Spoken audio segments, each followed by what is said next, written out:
말씀의 후반부에 들어가서 이 디도에게 보낸 편지는 교회에 필요한 여러 가지 내용들과 경고의 말씀들을 주시면서 또한 열매 맺는 그런 복된 상속자가 되도록 하라고 말씀하고 있습니다. 우리가 상속을 받는다고 한번 생각을 해보십시오.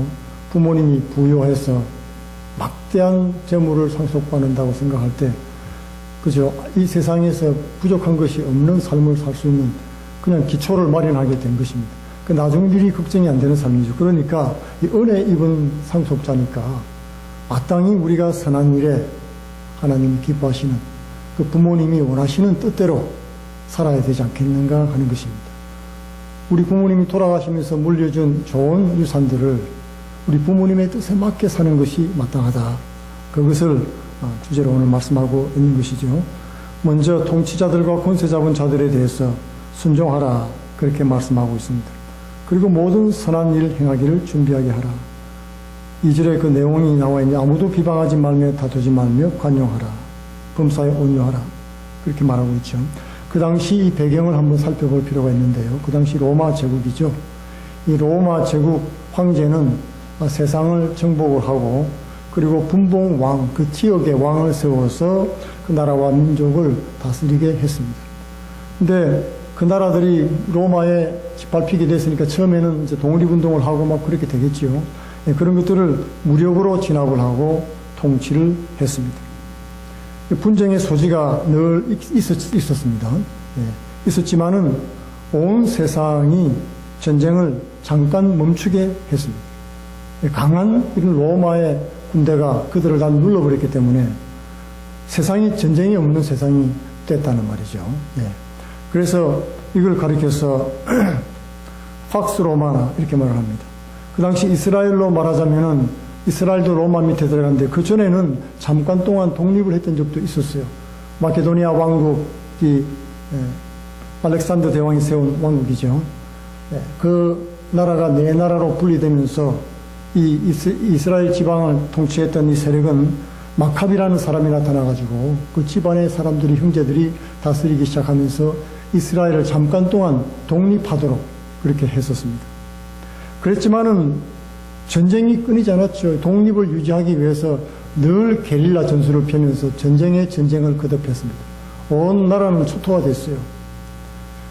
그런데 대제국 로마가 더 강력한 힘으로 그들을 눌러버렸죠. 그렇게 해서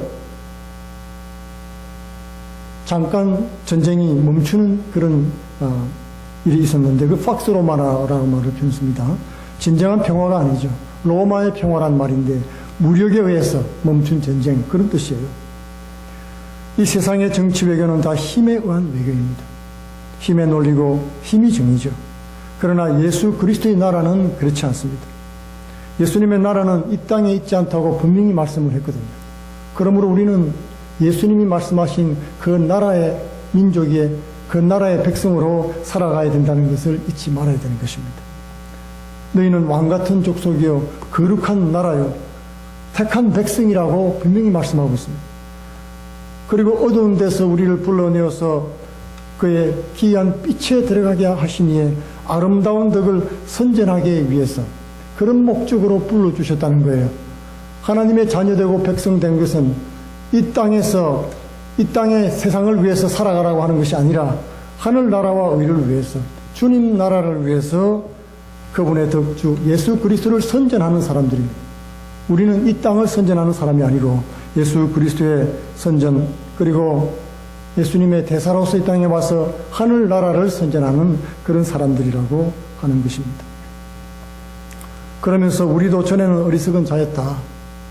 그런 불신자들, 불신 세상에 대해서 비방하고 욕하고 다투지 말아라. 관용해라. 왜냐하면 우리는 구원받은 하나님의 자녀고 또한 그들도 하나님 앞에 구원받고 돌아오면 기쁨으로 천국 백성이 될 수 있기 때문에 그 문제에 대해서 왈가왈부하지 말라고 하는 것입니다. 이 세상은 어차피 하나님 나라가 아니기 때문에 멸망당할 것입니다. 멸망당할 나라에 대해서 잘 됐니 못됐니 하는 것은 어리석은 일이다. 여기서 특별히 켈빈이 한 말이 있습니다. 하나님을 열심으로 믿는 사람들 중에 종종 남들에 대해서 아주 냉정한 그런 경우가 있게 됩니다.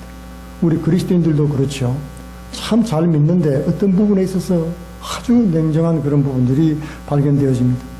그럴 때 켈빈은 이런 말을 했습니다. 먼저 우리 자신에게부터 비판을 시작하면 불신자들에 대해서 불쌍한 마음이 생기기 시작한다 그랬습니다. 먼저 비판할 일이 있으면 나 먼저 하라는 것입니다. 내가 바로 썼는지 내가 말씀 따라 살아갔는지를 돌아보아라 하는 것입니다. 바로 우리도 어리석은 자였고 순종치 아니한 사람들이었고 세상에 속아서 산 사람들이었고 여러 가지 정욕과 행락의 종로로 됐다. 우리말로 참 어렵게 되는데 정욕과 행락 이게 무슨 뜻일까요? 영어로 보면은 all kinds of passions and pleasures 그랬습니다. pleasure는 아주 쾌락입니다. 쾌락. 여러 가지 잡기들에 빠져 살고 여러 가지 세상 즐거움에 빠져서 살았다. 우리는 옛날에 passions 우리 좋은 말로 쓰죠. 꿈, 열망 이런 것입니다. 여러 가지 꿈과 열망이 잡혀서 뭔가 이루어 보려고 붙잡아 보려고 이렇게 세상 정욕에 빠져서 살았다는 것입니다. 이것이 바로 육신의 정욕이요 안목의 정욕이고 세상 권세에 대한 욕심이었다고 말씀하는 것입니다. 이런 것들에 우리가 속아서 살아왔고 어리석게 종로를 세워왔다. 악독과 투기를 일삼은 자요 가증스러운 자다. 피차 미워하는 그런 위치에 있었는데 이제는 그리스도의 사랑을 받은 하나님의 자녀이기 때문에 우리도 그들이 그렇게 될 줄로 믿고 믿음으로 말을 해야 되는 것입니다. 그것이 굉장히 중요합니다. 4절에 우리 구주 하나님의 자비와 사람 사랑하심이 나타날 때 우리를 구원하시되 우리가 행한 바 의로운 행위로 말미암지 않고 오직 그의 긍휼하심을 따라 중생의 씻음과 성령의 새롭게 하심으로 하셨나니 7절까지 쭉 나와 있습니다. 우리 구주 예수 그리스도로 말미암아 성령을 풍성히 부어주사 은혜로 힘입어 영생의 소망을 따라 상속자가 되게 하셨다. 이게 무엇입니까? 우리 복음의 근본 진리죠. 복음의 근본 진리를 말하면서 8절에 이 말이 미쁘다. 이 말이 미쁘다. 세상 것에 붙잡아 살지 아니하고 바로 복음을 붙잡으라는 것입니다. 예수 그리스도의 피로 말미암아 구원받은 돌이 하나님의 자비로 은혜로 구원이 왔다는 사실을 잊지 말고 교만하지 말고 그리고 우리를 중생 거듭나게 해주신 그리고 우리를 거룩하게 만들어주시는 하나님의 능력을 믿고 그리고 성령을 주셔서 이 모든 것을 가능하게 해주신 우리를 의롭다고 만들어주신 예수 그리스도 영생에 대한 소망을 주신 것을 기억하라는 것입니다. 성령으로 이 모든 것을 행하게 하신 것입니다. 에베소서에서 성령으로 우리를 어떻게 했다고 그랬습니까? 인쳤다 그랬습니다. 인도로 가지고 이렇게 지진다는 뜻이죠. 인쳤다는 말은 그 말은 자기 소유라는 뜻입니다. 우리를 하나님의 소유로 만들어 주셨어요. 그렇기 때문에 우리는 하나님의 사람입니다. 이 세상 사람이 아니라는 것이죠. 우리는 그것을 기억해야 되는 것입니다. 그러므로 자나 깨나 앉으나 서나 입만 열면 예수 하나님의 은혜 하나님 나라에 대해서 증거하고 말을 해야 되는 것입니다. 계시록에는 그 이마에 어린 양의 인치심을 받은 자들이라고 말씀하죠. 특징이 무엇입니까? 어린 양이 이끄는 대로 어디든지 가는 자들 그렇게 말했습니다. 예수님이 가라고 말하면 가고 멈추라고 하면 멈추고 하라고 하면 하고 말라고 하면 말라는 많은 순종하는 하나님의 자녀들이라고 하는 것입니다. 이것이 너무나 미쁘고 아름답다. 이것은 아름답고 사람들에게 유익하다 그랬습니다. 우리에게 주어진 이 모든 말씀의 원리들과 교훈들은 무엇 때문에 그랬습니까? 유익을 위해서입니다. 성도를 세우고 교회를 든든히 세우는 일에 유익하기 위해서 그런 것이다. 그러나 9절에 어리석은 변론, 족보 이야기, 분쟁, 율법에 대한 다툼은 피하라. 이것은 무익하고 헛되다. 무엇이 유익한지 무엇이 무익한지를 알면 우리가 할 말과 하지 말아야 될 말을 알게 되는 것이죠. 족보 얘기는 무엇이냐면요, 그 당시 그노스틱 철학이 있었어요. 그노스틱 철학이란 말은 굉장히 신령주의자들인데 신령주의자들이 어떤 영적인 계보 같은 것을 얘기하고 뭐 깨달은 자와 그렇지 못한 자 계급을 나누어 가지고 당신은 아직 멀었어요. 1급이야 2급 3급 이런 식으로 말하면서 그들에게 그러한 과정을 거치게 만들면서 주장했던 그런 내용들이 많이 있습니다. 그노스틱주의자인데 그런 것들 얘기 다 쓸데없는 얘기다. 복음이라고 하는 것은 우리 힘으로 되어지는 것이 아니고 어차피 예수 그리스도의 피와 그분의 희생으로 말미암아 은혜로 되어지는 것이기 때문에 그런 쓸데없는 일에 내가 공부를 많이 했니 안 했니 영적으로 훈련을 많이 받았니 안 받았니 어디에 속하니 안 속하니 그런 것이 아무 쓸데없다는 것입니다. 통일교회 문선명이 그런 말을 많이 했죠. 당신이 뭐 영계에 들어가 봤느냐, 영적인 계급이 뭐 어떻게 되느냐, 그런 얘기를 굉장히 많이 했었어요. 자신은 깨달은 자라고 얘기하고, 이건 전부 다 무익한 것이고 쓸데없는 것이다. 이런 이단에 속한 사람들은 한두 번 훈계한 후에 멀리하라고 말씀하고 있습니다.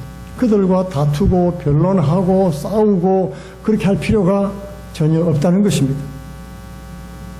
한두 번 훈계한 후에 멀리하라. 용납하지 말라는 것이죠. 용납하지 말고 쫓아내라는 뜻입니다. 교제하지 말라고 그랬죠. 집안에 들이지도 말라는 말씀을 썼습니다. 왜냐하면 이것은 전염병과 같은 거예요.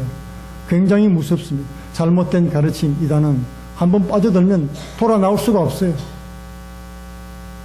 그것이 진리인 줄 알고 믿었다가 나중에는 깨달을 때는 늦었지요. 깨닫는 사람도 못 나와요. 인지 부조화 현상이란 말 들어보셨지요. 틀린 줄 알면서 못 빠져나와요. 나중에는. 빠져나왔다가는 자신이 주장했던 영웅들 인생이 다 무너지기 때문에 못 빠져나온다는 거예요. 이단에 들어갔다 못 나오는 사람들이 그런 어려움을 겪고 있습니다. 그렇기 때문에 이런 사람은 내가 아는 바와 같이 부패해서 스스로 정죄한 사람이다. 죄를 짓는다는 것입니다. 부패한 썩은 나무는 여러분 우리가 조각을 할 수가 없죠. 다듬을 수가 없습니다. 하나님 앞에 깨끗하게 우리를 드려야 되는데 부패하면은 하나님이 우리를 본인이 원하시는 대로 만들어 나갈 수가 없게 되는 것입니다. 그러므로 우리를 세상에 물들지 않도록, 세속에 물들지 않도록 정결하게 깨끗하게 하는 것이 굉장히 중요합니다. 스스로 정죄한 자, 이게 무슨 뜻이겠습니까? 이단자를 말하는 것입니다. 여러분, 이단은 잠깐은 그냥 무사한 것 같긴 괜찮은 것 같아요. 그런데요, 필경은 화근이 됩니다. 자그마한 누룩이 그 속에 들어와서 부풀면 전체를 다 부풀게 만들지 않습니까? 바로 그런 영향력이 있기 때문에 그런 것입니다. 우리는 좋은 영향력이 뿌리 내릴 수 있도록 기도하고 애써야 되는 거예요. 특별히 세상이 이렇게 어려울 때, 이럴 때는 더욱더 조심해야 됩니다. 히브리서 12장 15절에는 썬뿌리가 나서 괴롭게 하고 많은 사람이 이로 말미암아 더러움을 입을까 두려워하라. 그런 말씀이 있습니다. 그렇죠. 우리 가운데 썬뿌리, 옳지 못한 비진리가 자라나서 전체를 파괴시키는 것을 주의하라는 것입니다. 신중해야 되지요. 이단이 무엇이 이단입니까? 우리가 신중해야 될 필요가 있겠지요. 진리에 합당하지 않는 다른 의견을 택해서 주장하는 것을 말합니다. 그러나 권면을 들을 때에 그것을 회개하고 돌이키면은 이단이 아니에요. 회개하지 않고 끝까지 주장하는 것이 이단입니다. 어거스틴은 이렇게 말했습니다. 이단자가 누구냐? 이단자는 이단적인 주장을 끝까지 주장하는 사람이다. 나도 이단적인 이론을 가질 때가 있다. 그러나 그것이 그릇된 줄로 알고 말씀을 통해서 교훈을 받을 때 나 자신을 돌이키고 회개하면 이단자가 아니다. 그렇게 말을 했습니다. 이단은 무엇이냐면 진리에 대해서 거짓말하기를 담대한 사람이에요.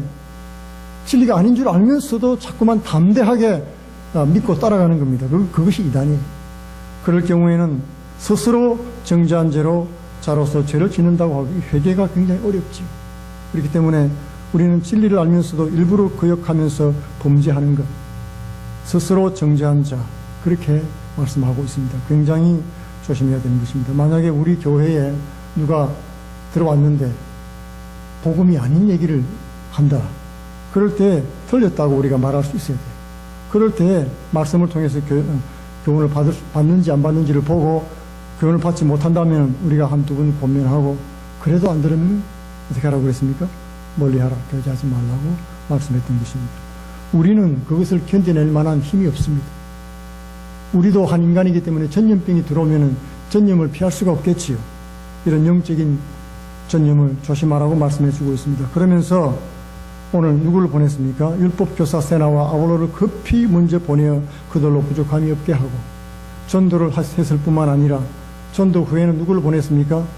성경을 가르치는 교사를 보낸 거예요. 전도 후에 복음을 받으면 여러분 전도만 해놓고 그것이 끝난 것이 아니라 전도한 후에는 반드시 성경을 가르치는 그런 과정이 있어야 된다는 것입니다. 말씀이 우리 속에 자리 잡을 수 있도록 바른 믿음이 우리 가운데 정착될 수 있도록 해야 되는 것입니다. 예수만 믿으면 되는 것이 아니고 바른 믿음의 뿌리가 우리 속에 뿌리 내려져야 한다고 하는 것입니다. 사단이 와서 그 심령 속에 진리의 씨앗을 먹어버리지 않도록 주의하라고 예수님께서도 비유의 말씀을 통해서 말씀하셨죠. 그러므로 더욱 중요한 것은 그 진리가 부패되지 않도록 하는 것입니다.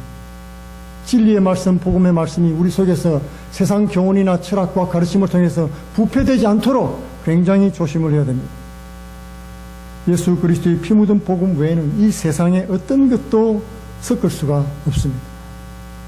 전도한 다음에는 그러므로 반드시 양육 과정이 있어야 됩니다. 우리가 자녀를 놓기만 하면 안 되지요. 길러야 되지 않습니까? 그것도 잘 길러야 되는 것입니다. 그러죠? 굉장히 우리에게 책임이 있다는 것입니다. 오늘 저녁에 나오신 우리 성도님들은 그래도 우리 교회 재직들이시고 또 신앙이 있고 믿음이 있는 분들이십니다.